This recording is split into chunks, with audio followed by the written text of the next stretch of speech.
Mary Sheila. How's it going over there in Santa Cruz? It's going all right. Yeah.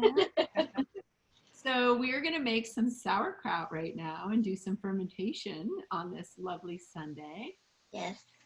This lovely stay inside because of the coronavirus spreading Sunday. Exactly. We're like, okay, let's stay inside and make our own sauerkraut. Exactly. Yeah. So, obviously sauerkraut is something that you make and you ferment it. And so fermented foods are so good for the immune system, and they're so good for the microbiome and sort of creating regularity and pH balance in the gut. And I mean, we could say a ton of things about them, but we just thought we'd make some. And I'm actually really excited because I picked a cabbage from my garden to make this. So beautiful. I know, and this poor little cabbage, I mean, you could see these leaves would have been really big, like the deer got in one night, maybe even twice, and there's definitely some little pests out there, but this is the lone survivor. That is a gorgeous cabbage. My cabbage is just from the grocery store. It's all I have a half of this one just in case, like this nice. Is like insurance. Nice. Depending on how this one looks. So so we're going to start chopping our cabbage, and we could even do a little talking about like just the cruciferous family, right? A little bit. Yes.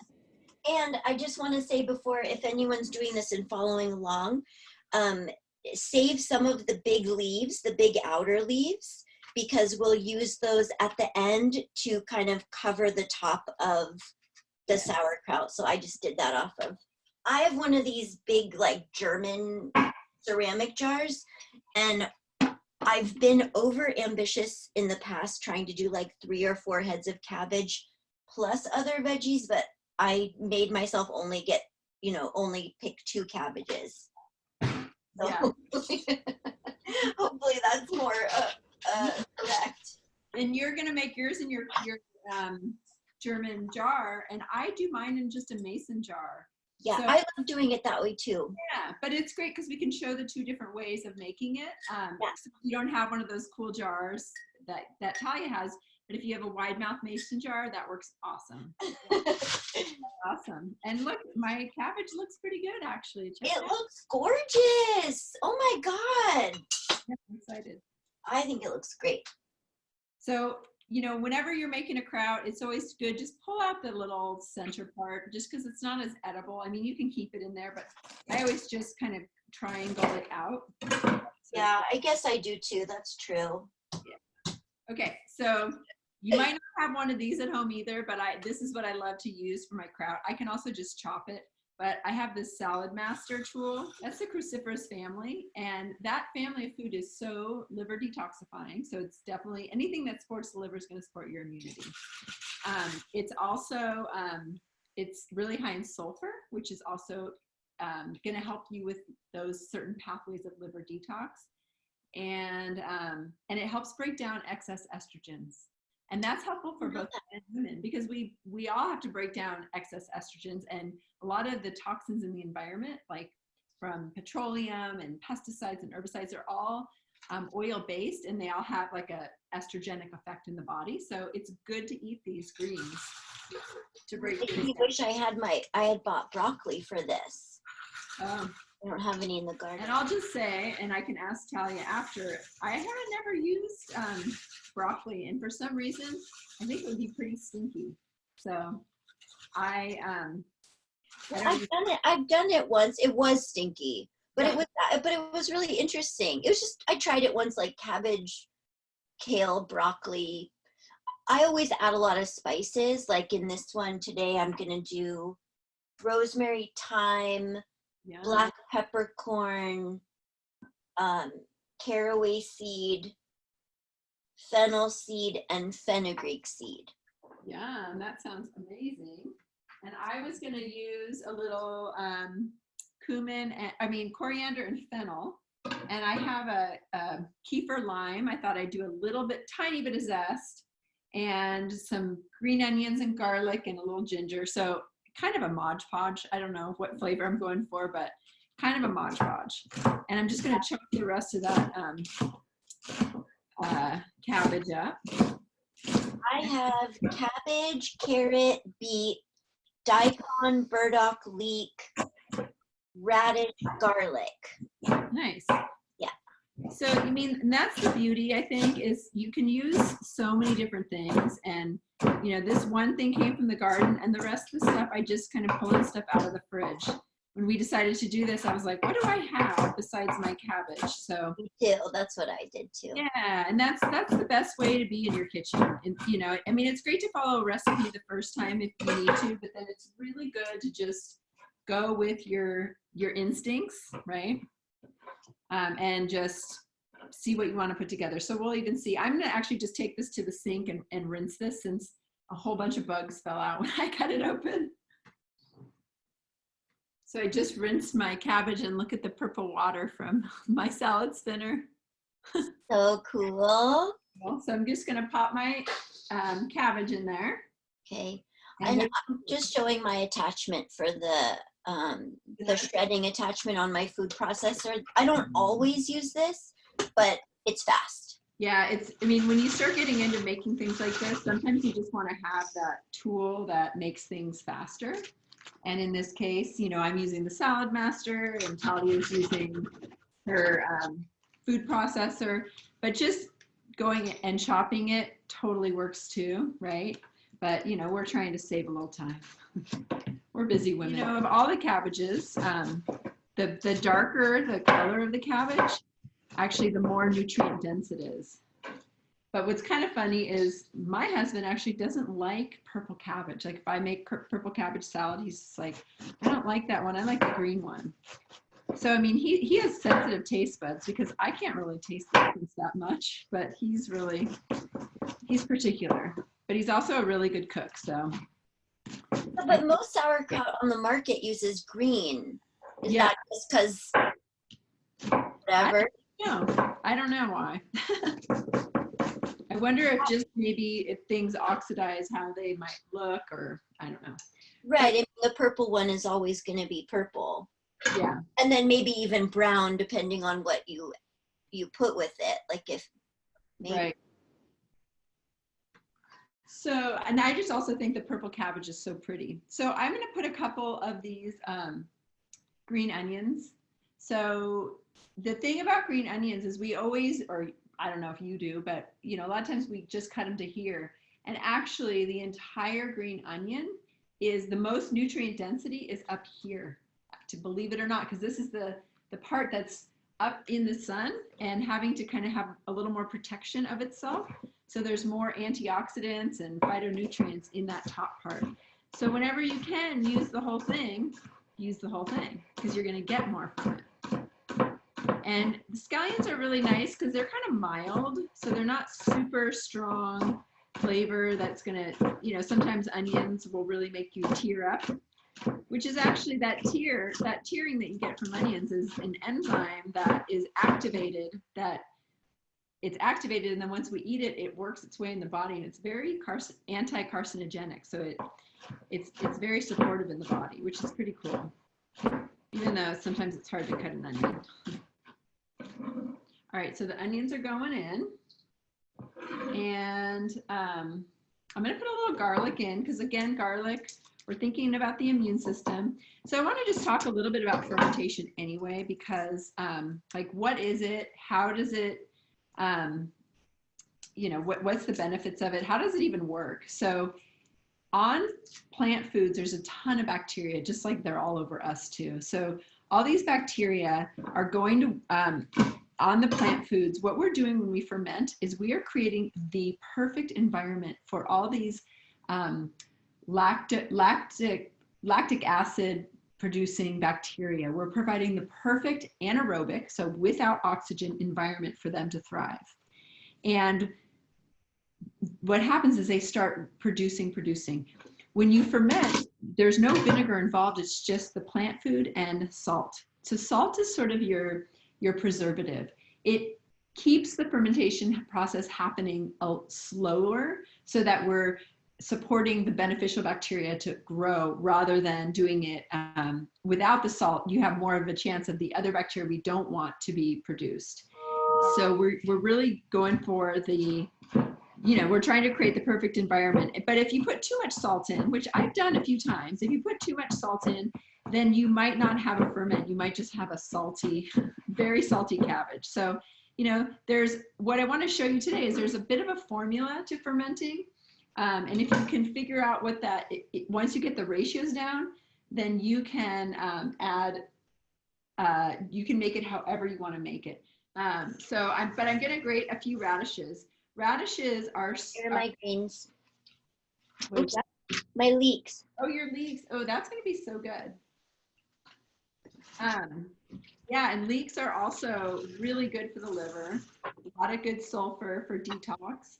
And radishes are really good for the lungs. So again, another organ that we're thinking a lot about right now. So I'm just putting a couple cabbages or radishes, and Talya has a daikon radish that she's going to use. Yeah. Well, when I was picking out my vegetables for this, like I wanted the beets and the carrots because it's still really cold outside, and I knew I wanted something that was going to be kind of sweet grounding, but then I also wanted lots of immune support specific herbs like the daikon and the burdock, the garlic, and the leek. So that was my thought process. Perfect. Yeah. And we both have, I know it's funny, we both have a lot of the same ingredients and we didn't even plan, but this is the burdock. And again, like if you have a grater or even you can use like a lemon zester, but if you have a salad master, you should consider yourself very lucky. Burdock is really strong. So that I just did maybe like an inch or maybe an inch and a half. I'm not going to do too much because it has a really strong flavor and I like it, but I don't want it to overpower my. Of the burdock? Yeah, it's pretty strong. And that was ginger too. And I love, well, actually, I might hold off on the ginger too because my husband doesn't like ginger in my sauerkraut. In fact, I have a funny sauerkraut story.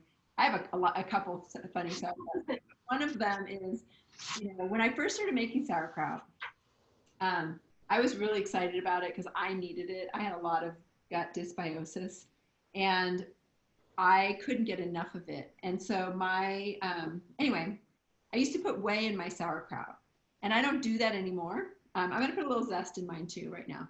Nice. I don't do that anymore. And it makes it way less stinky. It kind of changes the process of fermentation, but I used to think of it as an insurance policy. And it was something that Sally Fallon taught how to make it. And that's where I originally learned how to make it from her book called Nourishing Traditions. Anyway, so in her book, she had you put whey and salt in, and I'll show you how I do that in a second. And it made it really stinky. So every time I would open the kraut jar, my family would be like, "Oh, Mom, that's disgusting. Go outside. I hate that," And I couldn't get my daughter to try it for the life of me. So one day I'm in the kitchen and all of a sudden I smell this smell and I'm like, "Oh my God, what is that smell?" And I turn around, my husband has the kraut jar open and he's like, "It's not just us, it's just, it smells terrible."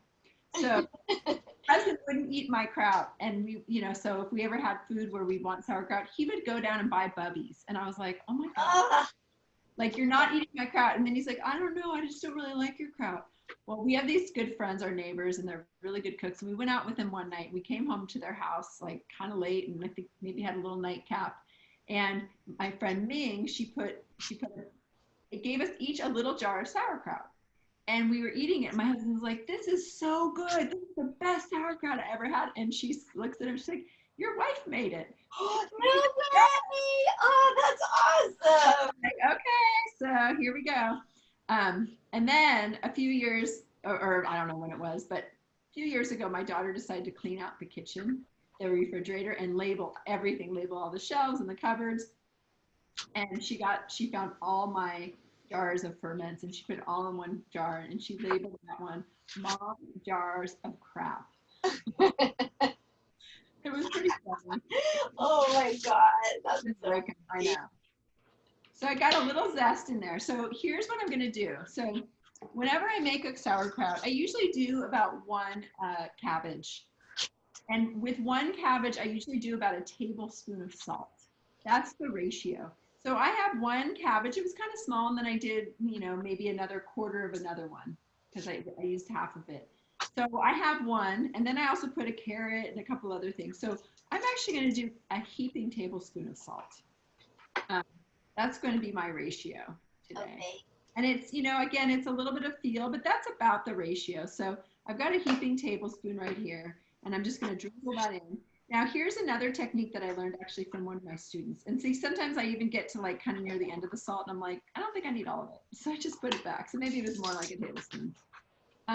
Now, if I was just going to make this, if I wasn't making this for, you know, a Zoom, I would probably add all the salt, stir it up together, and then go do something else. Because that way the salt, what the salt does is it starts breaking it down and pulling out the liquids. So the action of salt is liquefaction, liquefying things.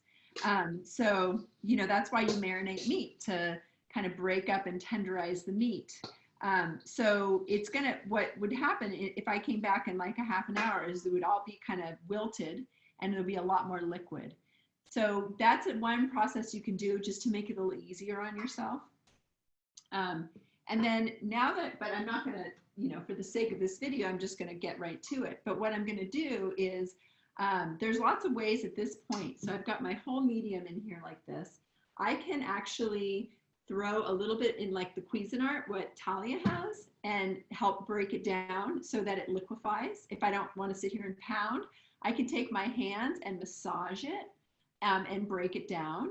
I can take a rock, right? Sometimes I use a rock set, like a jade stone or whatever, and break it down. I could use, you know, like anything, right? Or I could put it in my Vitamix for just a minute, you know, like half of it, and just pulse it real quick. The point is I'm trying to extract the water from it. So I'm just going to start with the pounding. And the pounding is going to start to really break down the cell walls, and it's going to start to release a lot of its juices and liquids. And that's what I'm going for, because fermentation is an anaerobic process, meaning there's just not a lot of, there's no oxygen. We want it to be totally submerged. And I'm not going to add water. I'm going to actually extract the water from the cabbage. Ooh, what's that? I think it looks pretty. It's Oh, just yeah. what's left on the edges. Totally. I used 2 cabbages, and it basically had this bowl like overflowing. So I separated them into two different bowls.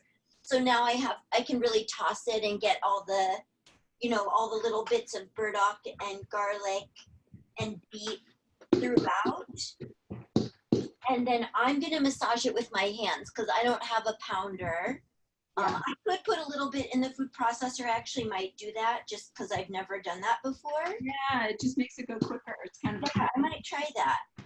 I'm going to use Himalayan black salt.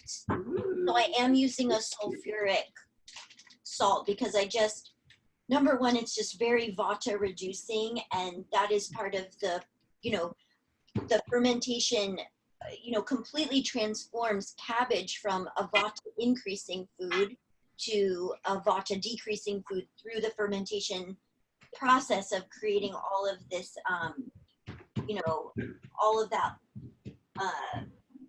lactobacillus action and all of that.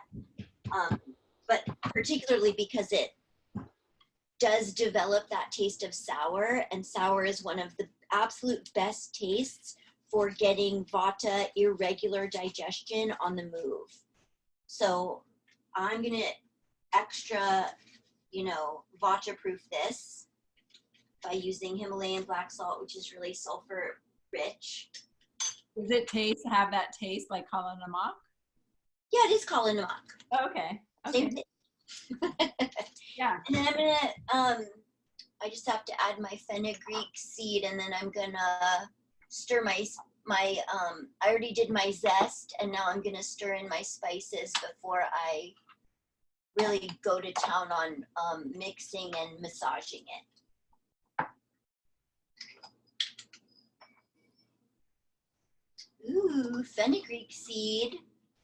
I feel like that's gonna be so good for liver detox in this with the burdock and then the rosemary. So I've got a little bit of lung action, and the black peppercorns. Do you ever do that?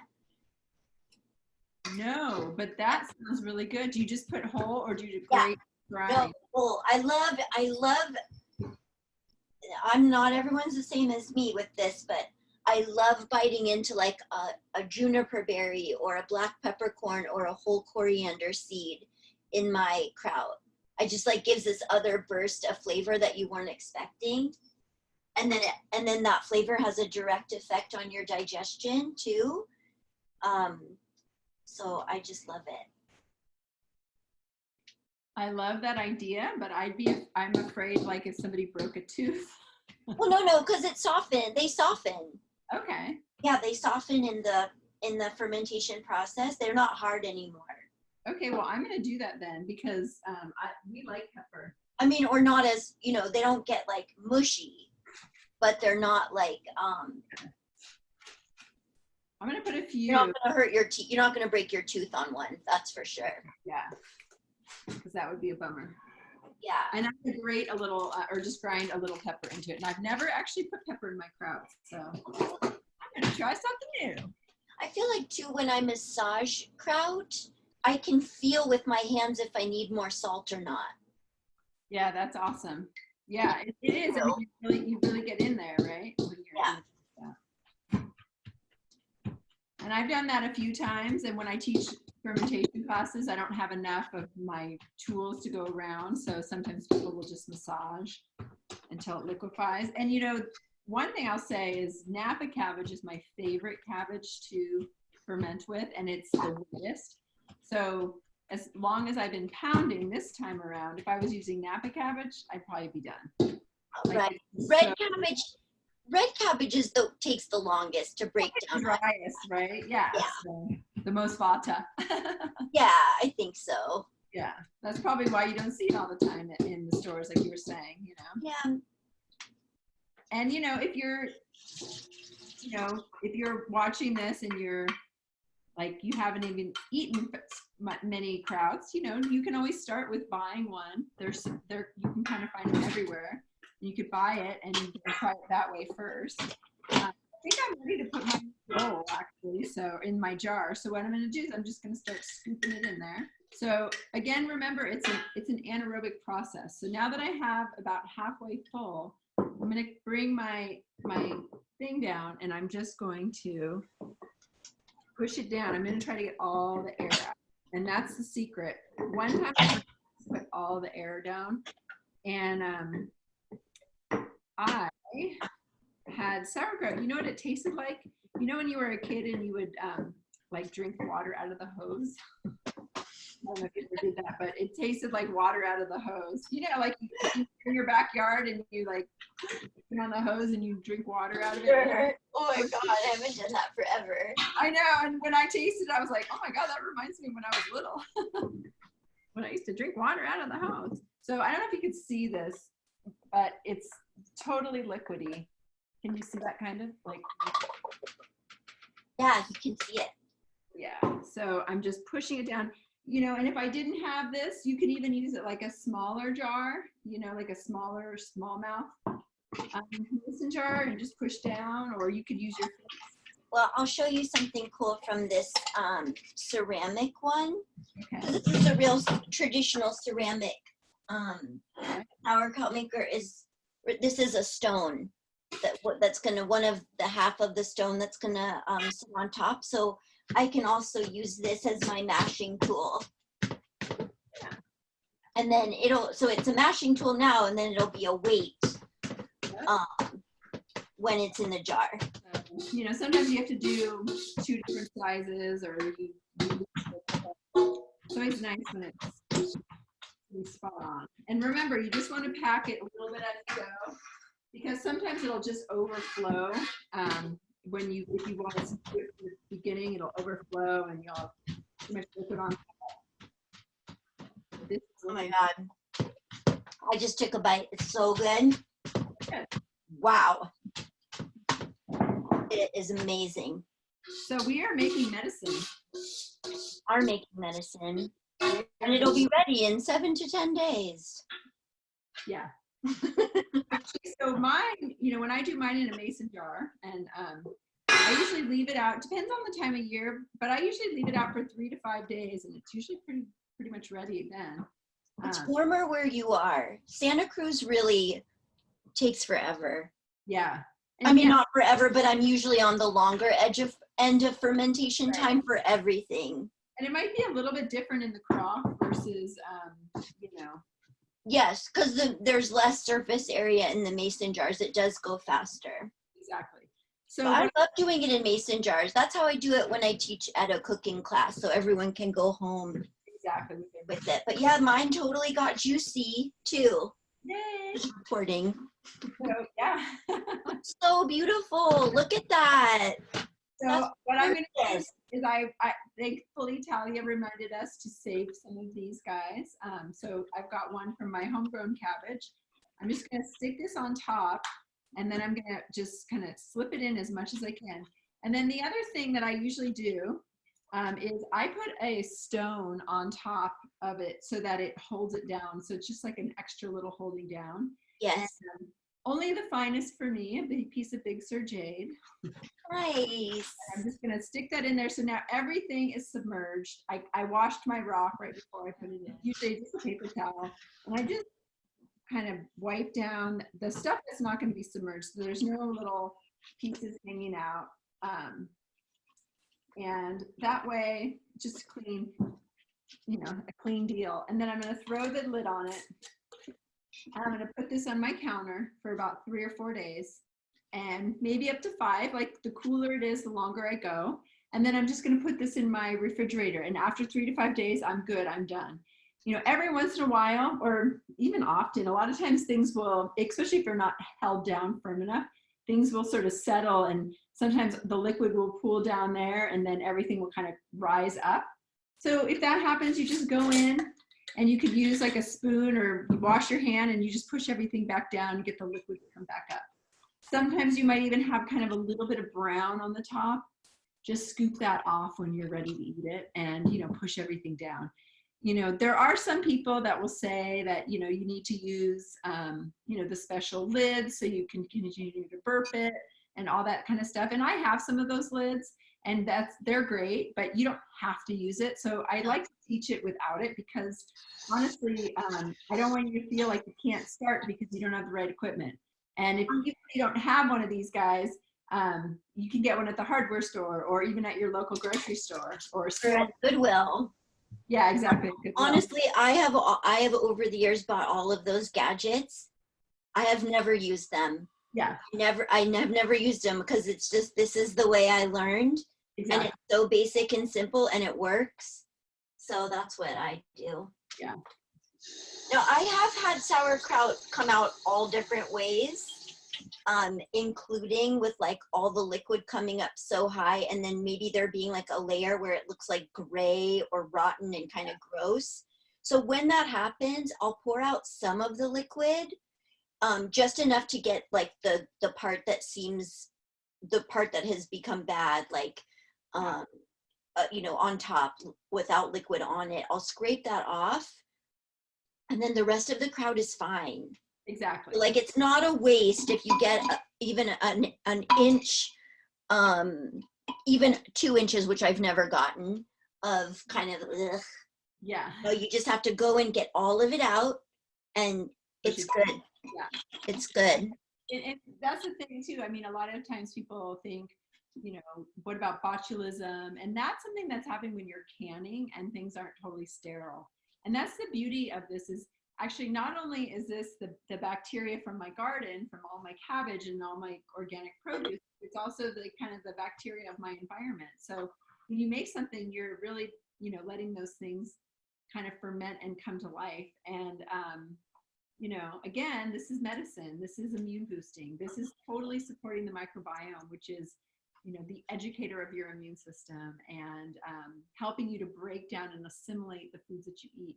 So the more activated and nourished that they are, the more you're going to get out of your food to boost your immune system and just to boost your whole overall vitality. Yeah. We'll have to post pics of our kraut when it's finished. Yeah. What does yours look like? Well, I'll see if I can show you. Can you see that? Oh yeah. Whoops. Yeah. Okay, cool. So that is your, it's weighted down and you've got it all in there and it'll just sit like that for 5 to 7 days or whatever. I put the stones down side by side, and then I put a jar of full honey on top, just To weigh it down. because I haven't used this jar in a long time, and I just feel like, I don't know, I just have a sense it needs a little more weight. And then there's a lid, I don't know where it is, but there's a lid for this, and then you pour water, so it's like a moat. Oh yeah. Of water around the edge. So that's kind of nice because it doesn't smell as bad. That's really good. But you also have to remember to check on it if you're not smelling it. Totally. You don't want to just like put it somewhere and be all, oh my God, I forgot I made sauerkraut, even though it might be fine. It might be fine, and that's that it's very forgiving that way. Yeah. Yeah. That is might be overdone. right. I mean, that is kind of the cool thing about sauerkraut, making your own raw sauerkraut. It's very inexpensive, especially compared to how much it costs to purchase it. Yeah. And gets you in the kitchen, gets you playing with different vegetables and spices that you might not use otherwise, and then really seeing the fruits of your labor can be so cool. Yeah. So this was fun. We had a sauerkraut making party. Yeah, Sunday sauerkraut. Woo woo. Well, thanks for tuning in, and I hope you guys make some sauerkraut and let us know when you do. Bye.